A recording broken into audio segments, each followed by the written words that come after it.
Good morning, Bachman Middle School. Today is Wednesday, October 13th. It is a B day. It is another band progress monitoring day. And I am Mr. Strand with today's Tiger Talk. Next up, today is Wellness Wednesday. One of the things that middle schoolers have trouble with is getting enough sleep. Here's Mr. Van Zylen with some tips for how to do better. Good morning, Bachman. This week for Wellness Wednesday, we're going to talk about sleep, sleep habits, benefits you get from sleep, because I know there are a lot of us here at the middle school that are struggling to get good sleep, and we need to have some better habits in that area. So before we get started here, let's make sure that we are nice and comfortable before we start talking about sleep. How much sleep should you actually get?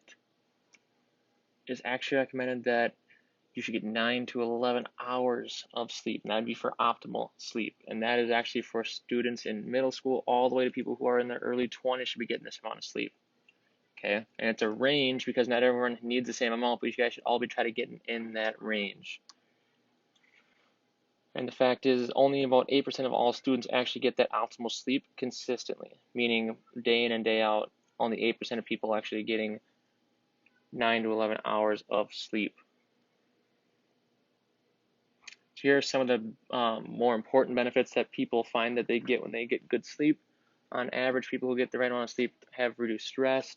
They usually have less chance of getting sick because their body is able to recover when they're sleeping.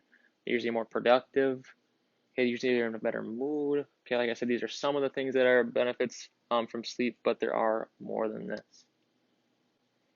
Here's some tips on how to improve your sleep. So develop some kind of routine. So try to go to bed and wake up around the same time each day. This is important because your body likes to be in this kind of routine. Our bodies like being in routines like this. Also, try to have no electronics an hour before you go to bed. With that screen in front of your face, it does not have your body produce this melatonin.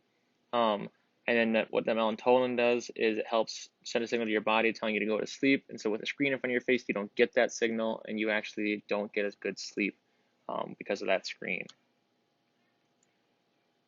Another tip is to only use your bed for sleeping. So don't do your homework, don't snack in your bed, don't go and just watch a movie in your bed. Your body starts to think of your bed as a place to do these things and not then a place to sleep. So just try to use your bed as a place to sleep. Otherwise, your body starts to think of it as a place to be productive and a place to work on homework. All right, just a quick recap. Get yourself into a routine. Try to go to bed at the same time. Try to wake up at the same time each day. Try to reduce electronics before you go to bed.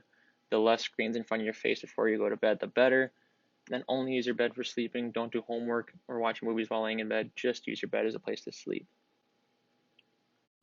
Thank you so much, Mr. Van Zylen. And speaking of wellness, Mr. Grengs and Mr. Auger also have something to say on the topic. Let's see what those guys are up to. All right, hey, Mr. Auger, how you doing? Oh, nice catch, Mr. Thanks, Auger. man. You ever think about joining basketball league in Intramural? I guess on October 25th, there's an Intramural basketball league going on. I don't know, did you hear about that at all? I think I might have seen something about it in the BMS student and staff announcements. I might have even posted it. Okay, actually, I'm going to be there. Are you going to be there? I'm planning on being there. And we'd like all our BMS students to join as well. It's available 6th, 7th, and 8th graders, not only from Bachman, but also from Dodge, right after school, starting October 25th. We're going to take a bus over to Dodge. Dodge. We're going to go to Dodge. We're going to leave Bachman and go to Dodge. That is correct. What are we going to do there? Just have some fun, learn some skills, play some. A lot of games. Yep. A lot of games. So if you like playing games and you like basketball, Mr. Auger and myself will be there. We want you there as well. Please go to BMS Announcements. You can see the sign-up link. Get signed up, and we'll see you October 25th. The more the merrier. And we'll have a real basketball there, too. Once again, that's Intramural Basketball, and it starts on Monday, October 25th. But you can sign up now at the Students and Staff Schoology Announcements page, where you will find a link. Finally, it's time for our word of the week. This week's word is anomaly. An anomaly is something that deviates from what is standard, normal, or expected. Yesterday, we talked about some animal anomalies, and today we're talking about an anomaly in space. Most of the planets in our solar system spin the same way as the Earth. We call it counterclockwise.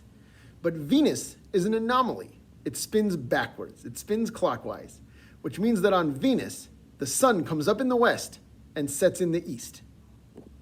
So keep that in mind for your next vacation to the planet Venus, where everything will be backwards. All right, final reminder that tomorrow we have a shortened 2-hour early release schedule and parent-teacher conferences, but we'll still have Tiger Talk just the same. See you then.